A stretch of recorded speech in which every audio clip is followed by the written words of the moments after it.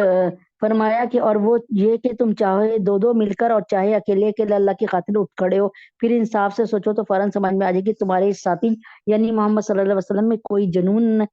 کی کوئی بات نہیں، تو وہ تو ایک سخت عذاب کے آنے سے پہلے تمہیں خبردار کر رہے ہیں۔ یعنی نبی پاک صلی اللہ علیہ وسلم کا کام صرف یہ ہے کہ تمہیں خبردار کریں، یعنی تمہیں وعید سنائے اور بشارت دے، تمہیں جہنم کی وعید سنائے کہ اگر برے کام کرو گے تو جہنم میں جاؤ گے، اور اچھے کام کرو گے تو بشارت دے رہے ہیں جنت کی۔ کہو میں نے کہو میں نے اگر اس بات پر تم سے کوئی اجرت مانگی ہے تو وہ تمہاری ہے،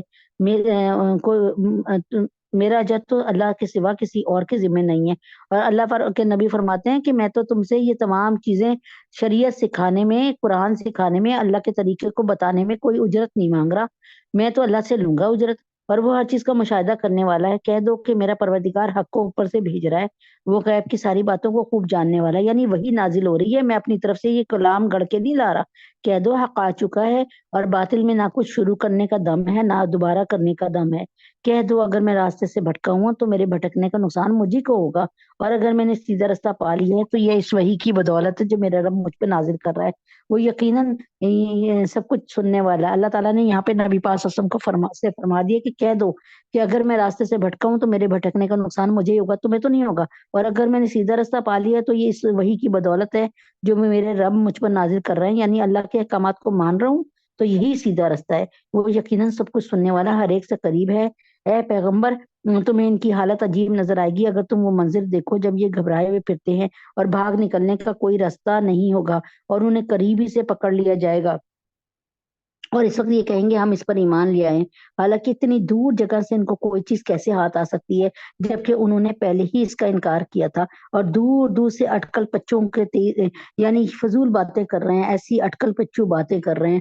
اٹکل پچو تیر پھینکا کرتے تھے، اور وہ اس وقت یہ جس یعنی جو بات منہ میں آئے بکواس کر دیتے تھے، اور اس وقت یہ جس ایمان کی آرزو کریں گے اس کے اور ان کے درمیان ایک آڑ کر دی جائے گی، اور جیسے کہ جیسے جو لوگ ان سے پہلے ہوئے ان کے ساتھ بھی یہی معاملہ ہوگا۔ حقیقت یعنی جب ماننا چاہیے تھا تب نہیں مانا، اور جب یہ مر چکے ہوں گے تو کہیں گے کاش کہ ہم ایمان والا جاتے، اب تو ایمان ان سے بہت دور ہو گیا، اب تو یہ دارالعمل ہے وہ دارالجزا ہے، اب تو ظاہر ہے پیپر دے دیا، اب تو پیپر دے دیا، اب تو پاس اور فیل کا فیصلہ ہے، پیپر دوبارہ کرنے کا تھوڑی ہے۔ حقیقت یہ کہ سب ایسے شک میں پڑے ہوئے ہیں جس نے انہیں دھوکے میں ڈال رکھا ہے۔ بسم اللہ الرحمن الرحیم، سورۃ الفاطر۔ الحمد للہ فاطر السماوات والارض، تمام تر تعریف اللہ کی ہے جو آسمانوں اور زمینوں کا پیدا کرنے والا ہے، جس نے ان فرشتوں کو پیغام لے جانے کے لیے مقرر کیا ہے، اور جو دو دو تین تین اور چار چار پروں والے ہیں، وہ پیدائش میں جتنا چاہتا ہے اضافہ کر دیتا ہے، بے شک اللہ ہر چیز کی قدرت رکھنے والا ہے، اور جس رحمت کو اللہ تعالیٰ کے لیے اللہ تعالیٰ جس رحمت کو اللہ لوگوں کے لیے کھول دے کوئی نہیں جو اسے روک سکے، اور جسے وہ روک لے تو کوئی نہیں اسے جو اس کے بعد اسے چھڑا سکے، وہی ہے جو اقتدار کا بھی مالک ہے، حکمت کا بھی مالک ہے۔ پچھلے جملے کی مناسبت سے تو اس کا مطلب یہ ہے کہ اللہ تعالیٰ جن فرشتوں کے پروں کی تعداد میں اضافہ کرنا چاہتے ہیں اضافہ کر دیتے ہیں، چنانچہ حضرت جبریل علیہ السلام کے 600 پروں کی تعداد حدیث میں آئی ہے، لیکن الفاظ عام ہیں اور ہر تخلیق کو شامل ہیں، یعنی اللہ تعالیٰ جس کی تخلیق میں جو چاہتا ہے اللہ تعالیٰ وصف پیدا کر دیتا ہے، اور اللہ تبارک تعالیٰ کے لیے کوئی مشکل نہیں۔ اے لوگوں، یاد کرو ان نعمتوں کو جو اللہ نے تم پر نازل کی، کیا اللہ کے سوا اور کوئی خالق ہے اور کوئی مالک ہے جو تمہیں آسمان اور زمین سے رزق دیتا ہو؟ اس کے سوا کوئی معبود نہیں، پھر آخر تم کہاں اوندے چلے جا رہے ہو؟ اور اے پیغمبر، اگر یہ لوگ تمہیں جھٹلا رہے ہیں تو تم سے پہلے بھی پیغمبروں کو جھٹلایا گیا، اور تمام معاملات آخرکار اللہ ہی کی طرف لوٹائے جائیں گے۔ اے لوگوں، یقین جانو اللہ کا وعدہ سچا ہے، لہٰذا تمہیں یہ دنیاوی زندگی ہرگز دھوکے میں نہ ڈالے، اور نہ اللہ کے معاملے میں تمہیں وہ شیطان دھوکے میں ڈالنے پائے جو بڑا دھوکے باز ہے۔ یقین جانو شیطان تمہارا دشمن ہے، اس لیے اس کو دشمن ہی سمجھتے رہو، وہ تو اپنے ماننے والوں کو جو دعوت دیتا ہے وہ اس لیے دیتا ہے کہ تاکہ وہ دوزخ کے باسی بن جائیں۔ شیطان کی پوری کوشش ہے، اگر کوئی شخص مسلمان ہونے کی حیثیت سے مرتا ہے نا تو شیطان روتا ہے اس پر۔ جن لوگوں نے کفر اپنا لیا ہے ان کے لیے شدید عذاب ہے، اور جو لوگ ایمان لے آئے ہیں اور انہوں نے نیک عمل کیے ہیں ان کے لیے مغفرت ہی مغفرت ہے اور بڑا اجر ہے۔ بھلا بتلاؤ جس شخص کی نظروں میں اس کی بدعملی ہی خوشنما بنا کر پیش کی گئی ہو، جس کی بنا پہ وہ اس بدعملی کو اچھا سمجھتا ہو، وہ نیک آدمی کے برابر کیسا ہو سکتا ہے؟ اب آپ دیکھیں نا شراب پینے والا سمجھ رہا ہے کہ میں بالکل صحیح کر رہا ہوں، اور زنا کرنے والا سمجھ رہا ہے میں بھی صحیح کر رہا ہوں، تو اللہ تعالیٰ نے شیطان نے ان کے عمل کو ان کے سامنے محبوب بنا دیا، یہ کہہ کے کہ وہ فلاں بھی تو کر رہا ہے، تم کر رہے ہو تو کیا بات ہے، تم تو تھوڑا سا کر رہے ہو، وہ بہت کر رہا ہے۔ کیونکہ اللہ جس کو چاہتے ہیں رستے سے بھٹکا دیتے ہیں اور جس کو چاہتے ہیں ٹھیک رستے پہ پہنچا دیتے ہیں۔ لہٰذا اے پیغمبر ایسا نہ ہو کہ ان کافروں پر افسوس کے مارے تمہاری جان ہی جاتی رہے۔ یقین کرو جو کچھ یہ کر رہے ہیں اللہ اسے خوب جانتا ہے۔ اللہ تعالیٰ فرماتے ہیں محمد صلی اللہ علیہ وسلم آپ پریشان نہ ہو، ان کو کرنے دیں، اپنی جان کو ہلکان نہ کریں ان کے پیچھے۔ اللہ ہی ہے جو ہوائیں بھیجتا ہے، پھر وہ بادلوں کو اٹھاتی ہیں، پھر ہم انہیں ہنکا کر ایک ایسے شہر کی طرف لے جاتے ہیں جو قحط سے مردہ ہو چکا ہوتا ہے، پھر ہم اس بارش کے ذریعے مردہ زمین کو نئی زندگی عطا کرتے ہیں۔ بس اسی طرح انسانوں کی دوسری زندگی ہوگی۔ یعنی اللہ تعالیٰ بتا رہے ہیں کہ یہ زمین سے سبزہ اگانا، یہ بارش کا برسانا، یہ میرا ہی کام ہے۔ جو شخص عزت حاصل کرنا چاہتا ہو تو تمام تر عزت اللہ کے قبضے میں ہے۔ پاکیزہ کلمہ اسی کی طرف چڑھتا ہے اور نیک عمل اس کو اوپر اٹھاتا ہے۔ جو لوگ بری بری مکاریاں کر رہے ہیں ان کو سخت عذاب ہوگا، اور ان کی مکاری ہی ہے جو ملیاں میٹ ہو جائے گی۔ پاکیزہ کلمے سے مراد وہ کلمہ ہے جس کے ذریعے انسان ایمان کا اقرار کرتا ہے، نیز اس میں اللہ تعالیٰ کے ذکر کے دوسرے کلمات بھی داخل ہیں، اور اللہ تعالیٰ کی طرف ان کے چڑھنے کا مطلب یہ ہے کہ وہ اللہ تعالیٰ کے یہاں نزدیک مقبول ہو جاتے ہیں، اور نیک عمل کے اس کلمے کو اوپر اٹھانے کا مطلب یہ ہے کہ اس کلمے کی پوری مقبولیت نیک عمل کے ذریعے ہوتی ہے۔ یعنی ہم کہہ رہے ہیں لا الہ الا اللہ محمد رسول اللہ، لیکن ہم جا کے فلاں پیر کے پاس بیٹھ جاتے ہیں کہ بیٹا تو آپ ہی ہمیں دیں گے، رزق کے خزانے تو آپ ہی ہمیں کھولیں گے۔ تو یہ کلمے کا اقرار نہیں ہے، یہ کلمہ صرف کہنا ہے، کلمے پہ عمل نہیں ہے۔ اللہ نے تمہیں اور اللہ رب العزت نے تمہیں مٹی سے پیدا کیا، پھر نطفے سے، پھر تمہیں جوڑے جوڑے بنا دیا، اور کسی مادہ کو جو کوئی حمل ہوتا ہے، جو کوئی وہ جنتی ہے، وہ سب اللہ کے علم میں ہوتا ہے، اور کسی عمر رسیدہ کو جتنی عمر دی جاتی ہے اس کی عمر میں جو کوئی کمی ہوتی ہے وہ سب ایک کتاب میں لوح میں درج ہے، یعنی لوح محفوظ میں درج ہے۔ حقیقت یہ ہے کہ سب کچھ اللہ کے لیے بہت آسان ہے، اور دو دریا برابر نہیں ہوتے۔ ایک ایسا میٹھا کہ اس سے پیاس بجھتی ہے جو پینے میں خوشگوار ہے، اور دوسرا کڑوا نمکین، اور ہر ایک سے تم مچھلیوں کا تازہ گوشت کھاتے ہو۔ یعنی کتنی مچھلیاں، رہو اور پتہ نہیں کون کون سی مچھلیاں جو ہیں آ رہے ہوتے ہیں دریا سے ہی لیتے ہیں یہ تو، اور جو پینے میں خوشگوار ہے، دوسرا کڑوا نمکین، اور ہر ایک سے تم مچھلیوں کا تازہ گوشت کھاتے ہو، اور وہ زیور نکالتے ہو جو تمہارے لیے پہننے کے کام آتا ہے۔ یعنی سیپ نہیں ہوتی، سیپ شیل، اس سے بھی ہم زیور بناتے ہیں، اور یہاں پہ دنیا کا سب سے قیمتی موتی جو ہے وہ سمندر میں ہی بنتا ہے۔ سمندر میں سیپ ہوتی ہے نا، سیپیاں، اور وہ جب کبھی ایسا ہو جائے کہ سیپ آ کر اوپر کھل جائے، سمندر سے کی تہہ سے نیچے سے اوپر آئے اور اوپر آ کر کھل جائے، اور اس وقت بارش ہو رہی ہو اور بارش کا قطرہ اس سیپ کے اندر چل جائے، وہ سیپ اس بارش کے قطرے کو لے کر نیچے چل جاتی ہے، اور وہ ایک ایسا قیمتی موتی تیار ہوتا ہے، بے جوڑ موتی تیار ہوتا ہے جیسا، اور اس سے قیمتی موتی کا ذکر میں نے نہیں پڑھا۔ اور تم کشتیوں کو دیکھتے ہو کہ اس دریا میں پانی کو پھاڑتی ہوئی چلتی ہے تاکہ تم اللہ کا فضل تلاش کرو اور تاکہ شکر گزار بنو، اور وہ رات کو دن میں داخل کر دیتا ہے اور دن کو رات میں داخل کر دیتا ہے۔ اس نے سورج اور چاند کو کام پہ لگا دیا ہے، ان میں سے ہر ایک کسی مقررہ میعاد تک کے لیے رواں دواں ہے۔ یہ ہے اللہ جو تمہارا پروردگار ہے، ساری بادشاہی اسی کی ہے۔ وہ اسے چھوڑ کر جس جھوٹے خداؤں کو تم پکارتے ہو، وہ کھجور کی گٹھلی کے چھلکے کے برابر بھی کوئی اختیار نہیں رکھتے۔ اللہ نے فرمایا کھجور کی گٹھلی میں ایک چھلکا ہوتا ہے نا، جسے اللہ تعالیٰ فرماتے ہیں کہ یہ جو اسے کہتے ہیں کتمیر کہتے ہیں کھجور کے گٹھلی کے اوپر ایک چھلکے کو۔ اللہ تعالیٰ فرماتے ہیں جو معبود تم پکارتے ہو نا، جن معبودوں کو لات و عزا منات کو، یہ تو کہ کھجور کی گٹھلی کے چھلکا بھی نہیں بنا سکتے۔ اگر تم ان کو پکارو گے تو تمہاری پکار سنیں گے ہی نہیں، یعنی بہرے ہیں، اگر سن بھی لیں تو تمہیں کوئی جواب نہیں دے سکیں گے، ظاہر ہے تم نے ان کو بنایا ہے، اور وہ بے جان ہیں، اور قیامت کے دن خود تمہاری شرک کی تردید کریں گے، اور یہ بدھ قیامت والے دن کہیں گے یہ تو پاگل ہیں جو ہمیں پوچھتے تھے، اور جس ذات کو تمام باتوں کی مکمل خبر ہے اس کی برابر تمہیں کوئی اور صحیح بات نہیں بتائے گا۔ اور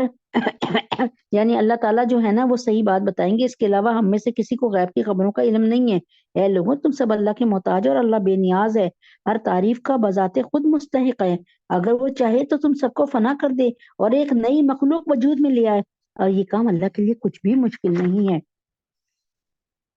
اور کوئی بوجھ اٹھانے والا کسی دوسرے کا بوجھ نہیں اٹھائے گا، اور جس کسی پر بڑا بوجھ لدا ہوا ہو، وہ اگر کسی اور کو اس کو اٹھانے کی دعوت دے گا تو اس میں سے کچھ بھی نہیں اٹھایا جائے گا، چاہے وہ جسے بوجھ اٹھانے کی دعوت دی گئی ہو کوئی قریبی رشتہ دار ہی کیوں نہ ہو۔ یعنی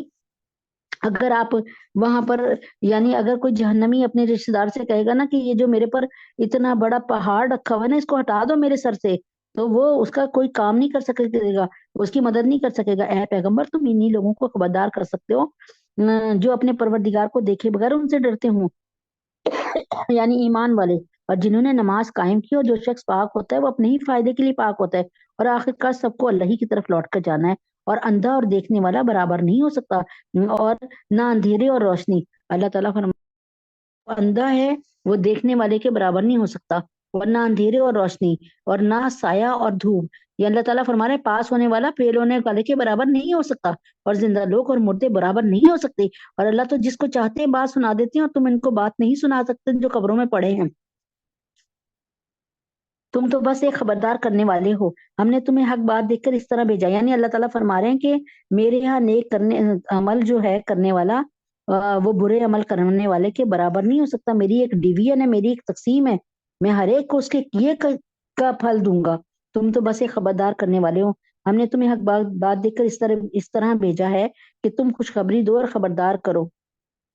اور کوئی امت ایسی نہیں ہے جس میں کوئی خبردار کرنے والا نہ آیا ہو۔ اور اگر یہ لوگ تمہیں جھٹلا رہے ہیں تو جو کافر ان سے پہلے تھے انہوں نے بھی رسولوں کو جھٹلایا۔ ان کے پیغمبر ان کے پاس کلی کلی نشانیاں لے کر، صحیفے لے کر، روشنی پھیلانے والے کتاب لے کر آئے تھے۔ یعنی جن انبیاء کو کتابیں نہیں نہ ملی اور وہ رسول کہلائے ہیں، رسولوں کی تعداد صرف 313 ہے، انبیاء کی تعداد 1 لاکھ کے قریب ہے، 1 لاکھ سے بھی زیادہ ہے۔ تو رسول وہ جن کو کتاب ملی۔ اب کتاب سے مراد یہ کہ جن کو صحیفے یا نوٹس ملے ان کو بھی رسول کہا جاتا ہے۔ پھر جن لوگوں نے انکار کی روش اپنائی تھی میں نے انہیں پکڑ میں لے لیا، اب دیکھو میری سزا کیسی ہولناک تھی۔ کیا تم نے نہیں دیکھا کہ اللہ نے آسمان سے پانی اتارا، پھر ہم نے اس کے ذریعے رنگ برنگ کے پھل اگائے، اور پہاڑوں میں بھی ایسے ٹکڑے ہیں جو رنگ برنگ کے سفید اور سرخ ہیں اور کالے سیاہ بھی۔ آپ پہاڑ دیکھیں، کہیں سرخ پہاڑ ہیں، کہیں گرے سے رنگ کے پہاڑ ہیں، کہیں کالے پہاڑ ہیں، اور انسانوں اور جانوروں اور چوپائیوں میں بھی ایسے جن کے رنگ مختلف ہیں۔ اللہ سے ڈرتے وہی ہیں جو علم رکھنے والے ہیں، یقینا اللہ صاحب اقتدار بھی ہے، بہت بخشنے والا بھی ہے۔ اور جو لوگ اللہ کی کتاب کی تلاوت کرتے ہیں اور جنہوں نے نماز کی پابندی کر رکھی ہے، ہم نے انہیں جو رزق دیا ہے اس میں سے وہ نیک کاموں میں خفیہ اور اعلانیہ خرچ کرتے ہیں۔ وہ ایسی تجارت کے امیدوار ہیں جو کبھی نقصان نہیں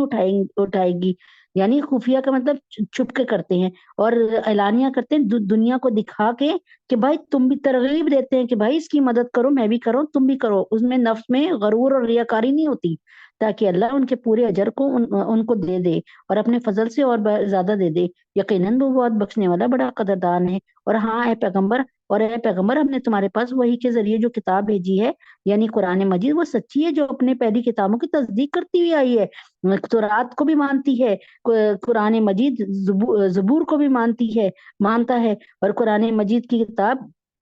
جو ہے انجیل کو بھی مانتی ہے۔ یقیناً اللہ اپنے بندوں سے پوری طرح باخبر، ہر چیز کو دیکھنے والے ہیں۔ یہ بات اللہ تعالیٰ نے کہہ کر نا تمام یہودیوں اور تمام نصارہ اور تمام دشمنوں کو ایک بات سمجھا دی ہے کہ بھائی تم ہم سے لڑ رہے ہو، ہم تو تمہاری کتابوں کو بھی مانتے ہیں، تمہارے نبیوں کو بھی مانتے ہیں، نبیوں کے والدین کے بھی مانتے ہیں، اور تمہارے والد نبیوں پر جو کتاب اتری اسی سے ملتی جلتی کتاب، اسی کو وہ یہ سمجھ لو کہ وہی کتاب کو لے کے اللہ تعالیٰ نے ایک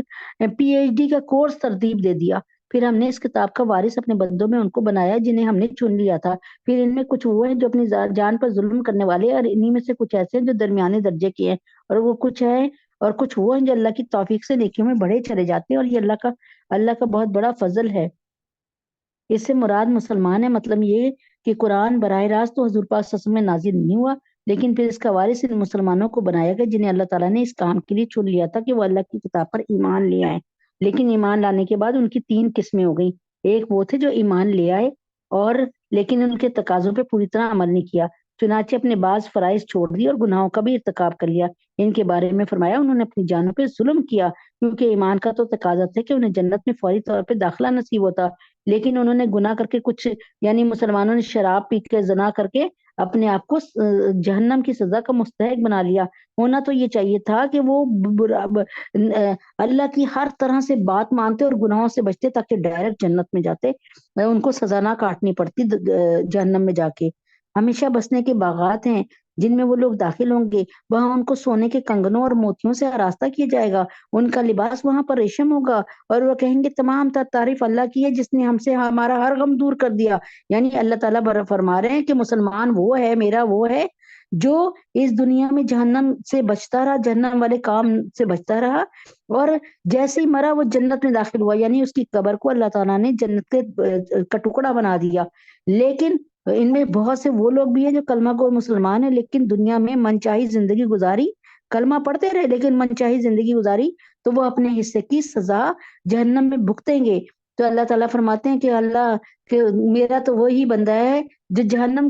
کا رخ ہی نہ کرے، یعنی ایسے کوئی کام نہ کرے جو اس میں جہنم میں جا کر اس کو وقت گزارنا پڑے۔ بے شک ہمارا پروردگار بہت بخشنے والا بڑا قدردان ہے، جس نے اپنے فضل سے ہم کو ابدی ٹھکانے کے گھر میں لا اتارا ہے، جس میں نہ ہمیں کوئی کلفت چھو کر گزرے گی، یعنی ہمیں جنت میں کوئی تکلیف نہیں ہوگی اور نہ کبھی تھکن پیش آئے گی۔ اور جن لوگوں نے کفر کی روش اختیار کر لیا ان کے لیے دوزخ کی آگ ہی آگ ہے، نہ تو ان کا کام تمام کیا جائے گا کہ وہ مر ہی جائیں ہمیشہ کے لیے، اور نہ ان سے دوزخ کا عذاب ہلکا کیا جائے گا۔ ہر ناشکر کافر کو ہم ایسی سزا دیتے ہیں،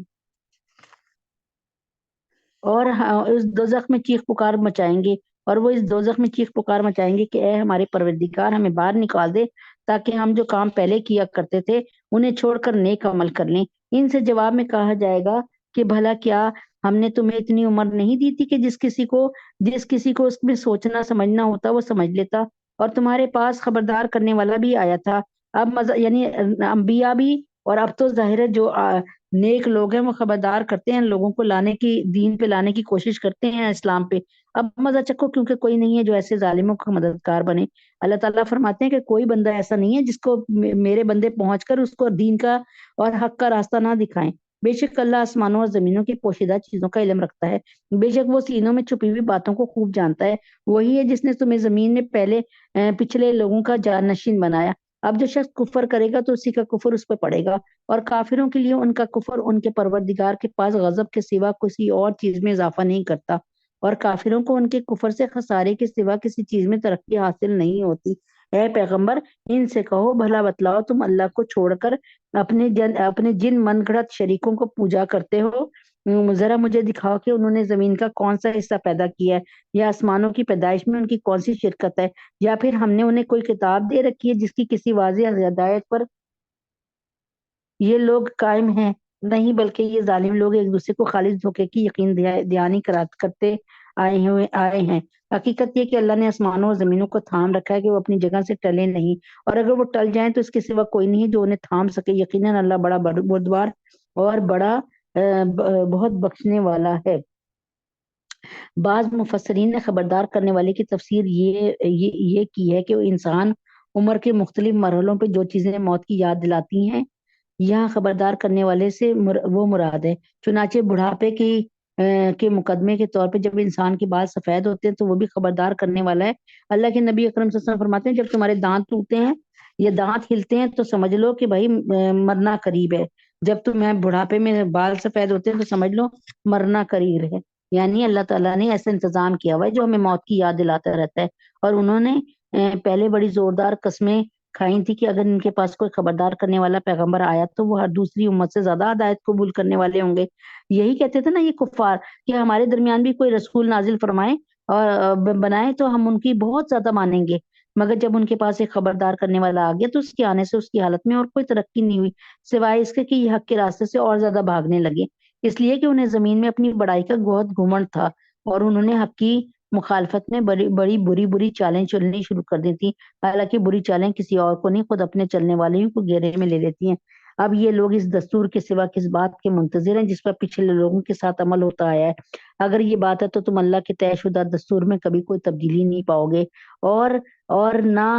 تم اللہ کے طے شدہ دستور کو کبھی ٹلتا ہوا پاؤ گے۔ اور کیا ان لوگوں نے زمین میں کبھی سفر نہیں کیا جس سے وہ یہ دیکھتے ہیں کہ جو لوگ ان سے پہلے گزرے ان کا انجام کیسا ہوا، جبکہ وہ طاقت میں ان سے بہت زیادہ مضبوط تھے؟ اور اللہ ایسا نہیں ہے کہ آسمانوں یا زمین میں کوئی چیز اسے عاجز کر سکے، بے شک وہ علم کا بھی مالک ہے، قدرت کا بھی مالک ہے۔ اور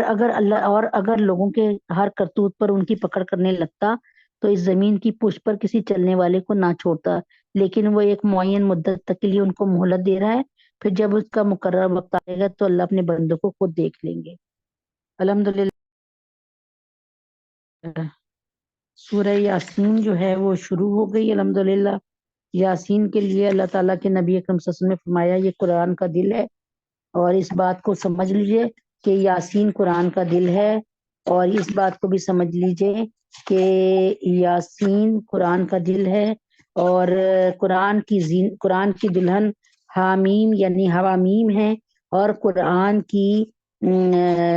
جو ہے سب سے لڑاکا سورت کون سی ہے؟ وہ سورہ ملک ہے، جو اپنے پڑھنے والے کو اللہ سے کہہ کر جنت میں لے کے جائے گی۔ تو بس اس کو تھوڑے سے رہ گئے ہیں، اس کو ختم کر لیتے ہیں، اس پارے کو انشاءاللہ تکمیل تک پہنچا لیتے ہیں، دو صفحے رہ گئے۔ بسم اللہ الرحمن الرحیم، یاسین والقرآن الحکیم۔ یہ اس کی کل میں فضیلت بھی انشاءاللہ آپ کو پوری طریقے سے بتاؤں گی۔ یاسین یاسین حکمت برے قرآن کی قسم، تم یقیناً پیغمبروں میں سے ہو، بالکل سیدھے راستے پر ہو۔ یہ قرآن اس ذات کی طرف سے اتارا جا رہا ہے جس کا اقتدار بھی کامل ہے، جس کی رحمت بھی کامل ہے، تاکہ تم ان لوگوں کو خبردار کرو جن کے باپ دادوں کو پہلے خبردار نہیں کیا گیا تھا، اس لیے وہ غفلت میں پڑے ہوئے ہیں۔ حقیقت یہ ہے کہ ان میں اکثر لوگوں کے بارے میں بات پوری ہو چکی ہے، اس لیے کہ وہ ایمان نہیں لاتے۔ یعنی کوئی بھی معجزہ دکھا دو، کوئی بھی حکم بتا دو، کچھ بھی کر لو، یہ ایمان نہیں لے کر آئیں گے۔ اور ہم نے ان کے گلوں میں توق ڈال رکھے ہیں جو تھوڑیوں تک پہنچے ہوئے ہیں، اور اس وجہ سے ان کے سر کو اوپر کو اٹھے رہ گئے ہیں۔ یعنی وہ نہیں ہوتا فلاڈیلفیا کالر، یعنی جو ایسا کالر لگا دیتے ہیں مریض کو جس کی وجہ سے اس کی گردن بالکل، اس کا منہ بالکل ایسے ہو جاتا ہے اوپر کو اٹھا ہوا۔ اللہ تعالیٰ فرماتے ہیں ہم بھی ان کو بڑے بڑے چوڑے چوڑے توق بنا دیں گے، ان کی گردن الگ سے نظر آئے گی، ان کے چہرے مطلب ان کے منہ، اور اس وجہ سے ان کے سر اوپر کو اٹھے رہ گئے۔ اور ہم نے ایک آڑ ان کے آگے کھڑی کر دیا اور ایک آڑ ان کے پیچھے کھڑی کر دی ہے، اس طرح انہیں ہر طرف سے ڈھانک لیا ہے جس کے نتیجے میں انہیں کچھ سجائی نہیں دیتا۔ یہ وہ آیتیں ہیں جو نبی پاک صلی اللہ علیہ وسلم نے ہجرت کے موقع پہ کفار مکہ کی نظروں سے بچنے کے لیے پڑھی تھی، اور کہتے ہیں میں نے پڑھا ہے کہ ایک مستند جگہ پہ کہ وَجَعَلْنَا مِن بَيْنِ أَيْدِيهِمْ سَدًّا وَمِن خَلْفِهِمْ سَدًّا فَأَغْشَيْنَاهُمْ فَهُمْ لَا يُبْصِرُونَ۔ یہ کوئی جو پڑھ لیتا ہے نا، یعنی اگر وہ اپنے دشمن سے مستور ہو جاتا ہے یعنی بچ جاتا ہے، تو یہ کہتے ہیں کہ ملا عمر صاحب فرماتے تھے افغانستان میں لڑائی کے دوران جب انگریزوں نے ان پہ حملہ کیا تھا کہ ہم ان کے سامنے سے گزر رہے ہوتے تھے اور یہ پڑھ رہے ہوتے تھے اور ان کو پتہ نہیں چلتا تھا۔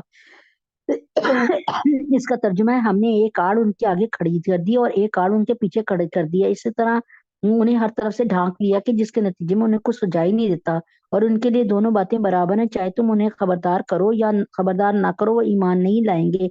یعنی ان کے دلوں پر ایسا غلاف چڑھ گیا ہے کہ ان کو اللہ کی کوئی بات نظر ہی نہیں آتی۔ تم تو صرف ایسے شخص کو خبردار کر سکتے ہو جو نصیحت پر چلے اور خدائے رحمان کو دیکھے بغیر اس سے ڈرے، چنانچہ ایسے شخص کو تم مغفرت اور باعزت اجر کی خوشخبری سنا دو، یقیناً ہم ہی مردوں کو زندہ کریں گے، اور جو کچھ عمل انہوں نے آگے بھیجے ہیں یعنی ان لوگوں کی ساری بدعملیاں اور تمام گناہ جو ہیں وہ لکھی جا رہی ہیں، اور یہ جو کچھ عمل انہوں نے آگے بھیجے ہیں ہم ان کو بھی لکھتے جاتے ہیں، اور ان کے کاموں کے جو اثرات ہیں ان کو بھی لکھ رہے ہیں، یعنی ایک برائی کو جو انہوں نے رائج کیا اس سے جو اور برائیاں پھیل رہی ہیں ان کو بھی لکھ رہے ہیں، اور ہم نے ایک واضح کتاب میں ہر چیز کا پورا احاطہ کیا ہوا ہے یعنی لوح محفوظ میں۔ اچھا اے پیغمبر تم ان کے سامنے ایک بستی والے کی مثال پیش کرو جب ان کے پاس رسول آئے تھے، جب ہم نے ان کے پاس شروع میں 2 رسول بھیجے، صادق اور صدوق، ان کا نام یہاں پہ نہیں لکھا، یہ تفسیر سے پتہ چلتا ہے، تو انہوں نے دونوں کو جھٹلا دیا۔ پھر ہم نے اس بستی پر ایک تیسرے یعنی پھر ہم نے ان نبیوں کی مدد کے لیے پھر ہم نے ایک تیسرے کے ذریعے ان کی تائید کی، اور ان سب نے کہا کہ یقین جانو ہم تمہارے پاس رسول بنا کے بھیجیں گے۔ قرآن کریم نے نہ اس بستی کا نام ذکر فرمایا نہ ان رسولوں کا جو اس بستی میں بھیجے گئے۔ بعض روایت میں ہے کہ یہ بستی شام کا مشہور شہر انطاکیہ تھی، لیکن نہ تو یہ روایتیں مضبوط ہیں نہ تاریخی قرائن سے اس کی تصدیق ہو سکتی ہے۔ دوسری طرف رسول کا لفظ عربی زبان میں ہر اس شخص کے لیے بولا جاتا ہے جو کسی کا پیغام لے کے دوسرے کے پاس جائے، لیکن قرآن کریم میں زیادہ تر یہ الفاظ اللہ تعالیٰ کے بھیجے ہوئے پیغمبروں کے لیے استعمال ہوئے ہیں، اس لیے ظاہر یہی ہے کہ یہی حضرات انبیاء اکرام تھے۔ اور بعض روایتوں میں ان کے نام بھی صادق اور صدوق اور شلوم یا شمون بتائے گئے ہیں، لیکن یہ روایت بھی زیادہ مضبوط نہیں ہے۔ مفسرین کا خیال یہ ہے کہ یہ حضرات انبیاء نہیں تھے بلکہ حضرت عیسیٰ علیہ السلام کے شاگرد تھے۔ بہرحال اللہ تبارک تعالیٰ نے یہاں پہ فرمایا کہ میں نے 2 نبیوں کو بھیجا اور اس کے بعد ایک تیسرے نبی کو ان کی مدد کے لیے بھیجا، پھر ہم نے ایک تیسرے کے ذریعے ان کی تائید کی، یعنی اس نے بھی آ کر یہی کہا کہ یہ نبی ہیں، ان کی اطاعت کرو، یہ اللہ کے بھیجے ہوئے ہیں۔ اور ان سب نے کہا یقین جانا ہم تمہارے پاس رسول بنا کر بھیجے گئے ہیں۔ انہوں نے کہا تمہاری حقیقت اس کے سوا کچھ بھی نہیں کہ تم ہم جیسے آدمی ہو، تم تو یعنی نبی پاک صلی اللہ علیہ وسلم سے بھی یہی کہتے تھے کہ تم تو ہم جیسے آدمی ہو، تم نبی کہاں سے ہو؟ اور خدائے رحمان نے کوئی چیز نازل نہیں کی اور تم سراسر جھوٹ بول رہے ہو، یعنی اللہ تعالیٰ نے کوئی کلام نہیں نازل کیا، اس لیے تم جھوٹ بول رہے ہو، اپنی طرف سے گڑھ کر بات کر رہے ہو۔ اور ان رسولوں نے کہا ہمارا پروردگار خوب جانتا ہے ہمیں واقعی تمہارے پاس رسول بنا کر بھیجا گیا، یعنی انہوں تینوں نے یہ کہا صادق صدوق اور شمون اور شلموم، یعنی چار یا 3 جو بھی تھے، تو فرمایا کہ نہیں ہمیں اللہ نے رسول بنا کے بھیجا ہے، ہمارا پروردگار خوب جانتا ہے ہم واقعی تمہارے پاس رسول بنا کر بھیجے گئے ہیں، اور ہماری ذمہ داری اس سے زیادہ نہیں کہ صاف صاف پیغام پہنچا دیں۔ بستی والوں نے کہا ہم نے تو تمہارے اندر نحوست محسوس کی ہے، یعنی بعض روایت میں ان حضرات کے بستی میں تشریف لانے اور دین حق کی دعوت دینے کے بعد جب بستی کے لوگوں نے نافرمانی پہ کمر باندھ رکھی تو اللہ تعالیٰ نے تنبیہ کے طور پہ ان کو ڈرانے کے لیے قحط مسلط کیا۔ انہوں نے اس کو ایک تازیانہ سمجھنے کے بجائے الٹا ان حضرات کو کہا کہ تمہاری منوسیت کی وجہ سے یہ قحط نازل ہوا ہے، اور یہ بھی ممکن ہے کہ ان حضرات کی دعوت کے نتیجے میں جو بحث مباحثہ شروع ہو اسی کو انہوں نے نحوست سے تعبیر کیا ہو۔ یقین جانو اگر تم باز نہ آئے تو ہم تم پر پتھر برسائیں گے اور ہمارے ہاتھوں میں تمہیں بڑی دردناک سزا ملے گی۔ یہ اپنے رسول سے کہہ رہے ہیں جو ان کو نیکی کی ہدایت دینے کے لیے آئے ہیں۔ رسول نے کہا تمہاری نحوست خود تمہارے ساتھ لگی ہوئی ہے، کیا یہ باتیں اس لیے کر رہے ہو کہ تمہیں نصیحت کی بات پہنچائی گئی ہے؟ اصل بات یہ ہے کہ تم خود حد سے گزرے ہوئے لوگ ہو، اور شہر کے پرلے علاقے سے ایک شخص دوڑتا ہوا آیا اور اس نے کہا اے میری قوم کے لوگوں ان رسولوں کا کہنا مان لو، اور ان لوگوں کا کہنا مان لو جو تم سے کوئی اجرت نہیں مانگ رہے۔ اب یہ کل انشاءاللہ بتاؤں گی کہ یہ وہ کون تھے جو شہر کے کسی علاقے سے آئے، اور ان کا نام حبیب نجار تھا، اور انشاءاللہ 23واں پارہ اللہ پاک کے کون سے شروع ہوا ہے، اور حبیب نجار جو تھے انہوں نے آ کر کیا کیا اور ان کے ساتھ ان کی قوم کے لوگوں نے کیا کیا۔ اللہم صلی علی محمد وعلی آل محمد کما صلیت علی ابراہیم وعلی آل ابراہیم انک حمید مجید۔ اللهم بارك على محمد وعلى آل محمد كما باركت على إبراهيم وعلى آل إبراهيم إنك حميد مجيد۔ قل هو الله أحد الله الصمد لم يلد ولم يولد ولم يكن له كفوا أحد۔ قل هو الله أحد الله الصمد لم يلد ولم يولد ولم يكن له كفوا أحد۔ قل هو الله أحد الله الصمد لم يلد ولم يولد ولم يكن له كفوا أحد۔ ربنا آتنا في الدنيا حسنة وفي الآخرة حسنة وقنا عذاب النار۔ ربنا ظلمنا أنفسنا وإن لم تغفر لنا وترحمنا لنكونن من الخاسرين۔ ربنا لا تزغ قلوبنا بعد إذ هديتنا وهب لنا من لدنك رحمة إنك أنت الوهاب۔ رب اغفر وارحم وأنت خير الراحمين۔ رب اغفر وارحم وأنت خير الراحمين۔ رب اغفر وارحم وأنت خير الراحمين۔ اللهم أنت السلام ومنك السلام تبارك يا ذا الجلال والإكرام۔ اے اللہ ہم سب کے گناہوں کو معاف فرما دیجئے، ہم سب کی خطاؤں کو درگزر فرما دیجئے۔ اے اللہ کریم، اے اللہ، اے آقا عظیم، ہم سب پہ رحم فرما دیجئے۔ یا اللہ پاک آج پہلا روزہ ہے، اللہ پاک آپ نے فرمایا کہ روزہ میرے لیے ہے، اس کا اجر میں خود دوں گا، اور اللہ تبارک تعالیٰ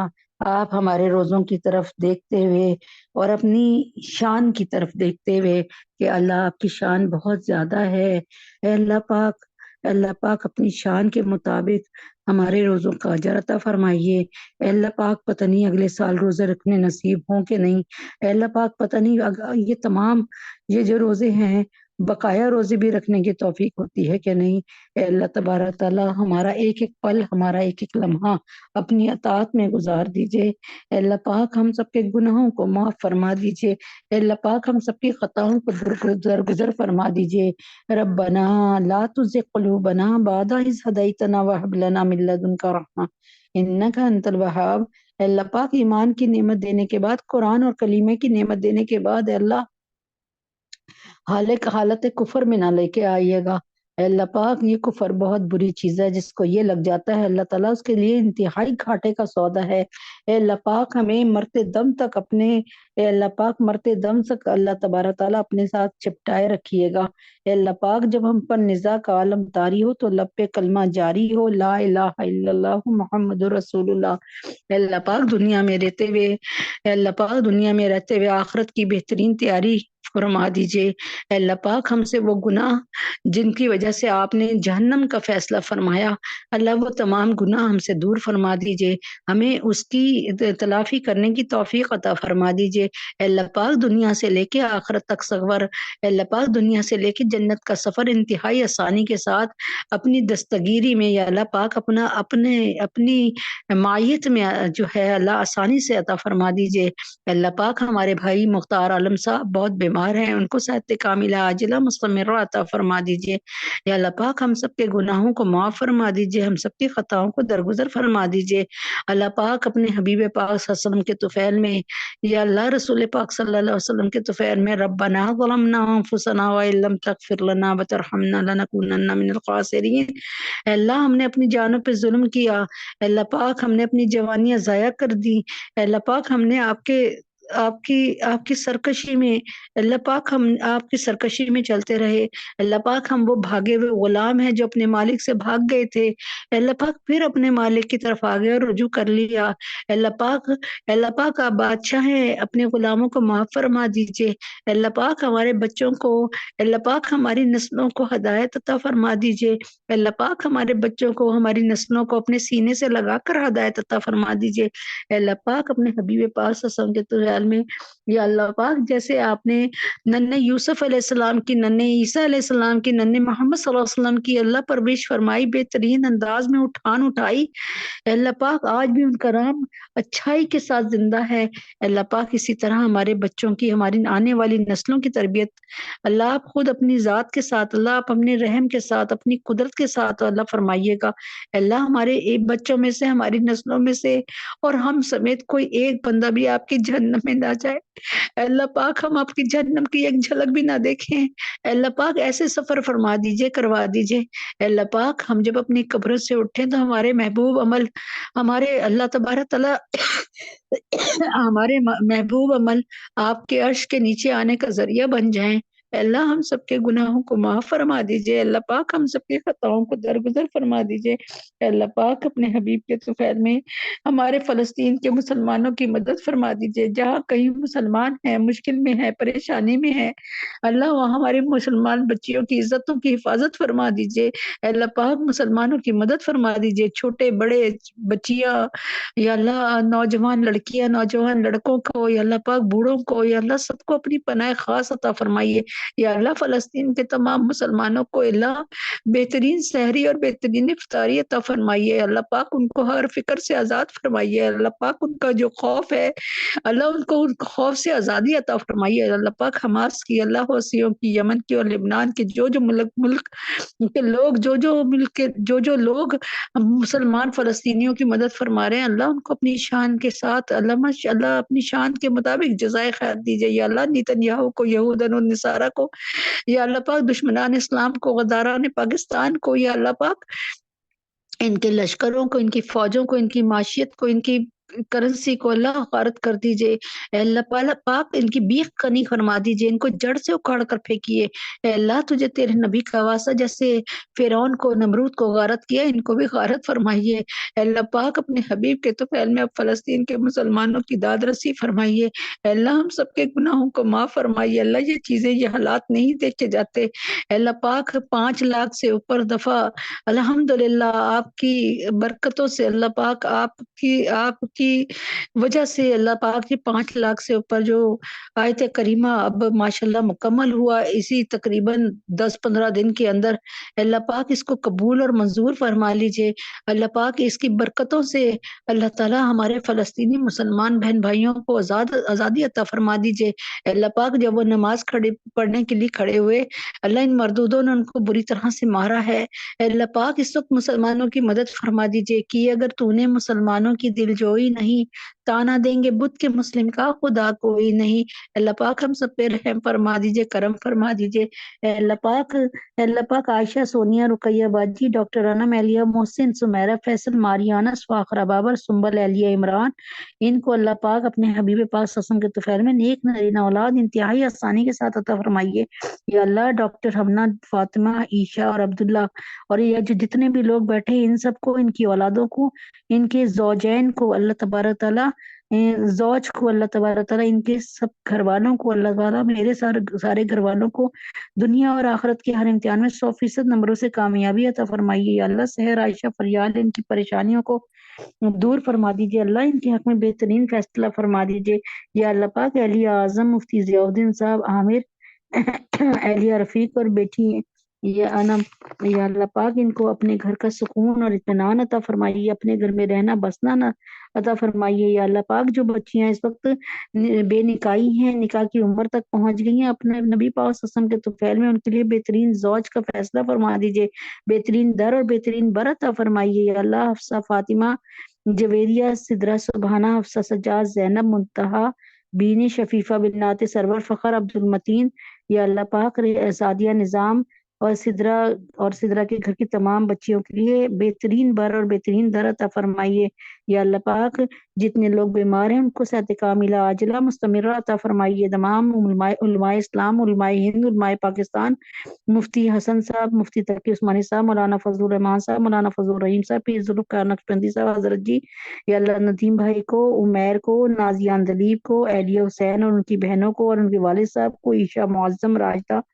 شمیم، عادل، نرگس باجی اور شزا نعیم، ان کو ان کے گھر والوں کو ایمان کے نور کے ساتھ صحت کاملہ عاجلہ مستمرہ عطا فرمائیے، یا اللہ پاک ڈاکٹر رمنہ فاطمہ عیشہ عبداللہ، اللہ پاک اور جتنے لوگ یہاں پہ بیٹھے ہیں ان سب کو ان کے گھر والوں کو دنیا اور آخرت کے ہر امتحان میں 100% نمبروں سے کامیابی عطا فرمائیے، اہلیہ اعظم اہلیہ رفیق مفتی ضیاء الدین صاحب عامر اور بیٹی انم، ان کو اپنے گھر کا سکون اور اطمینان چین نصیب فرما دیجئے، اے اللہ پاک یا اللہ پاک احمد نعمان نواز صاحب محمد عمر محسن ان کو بہترین روزگار عطا فرما دیجئے، اے اللہ پاک اپنے حبیب پاک صلی اللہ علیہ وسلم کے طفیل میں جو مانگ سکے وہ مانگ لیا اور جو نہیں مانگ سکے اس کو بن مانگے عطا فرمائیے، ہمارے تینوں حرم کی حفاظت فرمائیے، اللہ ہم سب کو زیارت حرمین شریفین عطا فرمائیے، اللہ پاک ہم سب نے حبیب پاک صلی اللہ علیہ وسلم کے طفیل میں مسجد اقصی کو فلسطین کو آزادی عطا فرمائیے، یا اللہ پاک ہم سب کو اللہ پاک خود غرض حکمرانوں سے اللہ پاک ایسے حکمران جو ہمارے ملک کو کھانے والے ہیں اللہ پاک ہمارے لیے بہت تنگی کرنے والے ہیں، اللہ تبارک تعالیٰ ہمیں ایسے ظالم حکمرانوں سے جان چھڑائیے، ہم سب کے گناہوں کو معاف فرمائیے، خطاؤں کو درگزر فرمائیے، اللہ پاک زیارت حرمین شریفین نصیب فرمائیے، وصلی اللہ تعالی علی خیر خلقہ محمد وعلی آلہ وصحبہ اجمعین برحمتک یا ارحم الراحمین، سبحان ربک رب العزت عما یصفون وسلام علی المرسلین والحمد للہ رب العالمین۔ السلام علیکم ورحمۃ اللہ وبرکاتہ۔ اور شام کا آج پروگرام ہے صرف آدھے پونے گھنٹے کا، اس کو مس نہ کیجیے گا، یہ فلسطین کے تمام حالات کو اور ختم نبوت کو بیان کریں گے انشاءاللہ، تو ضرور شامل ہوئیے گا۔ السلام علیکم ورحمۃ اللہ وبرکاتہ۔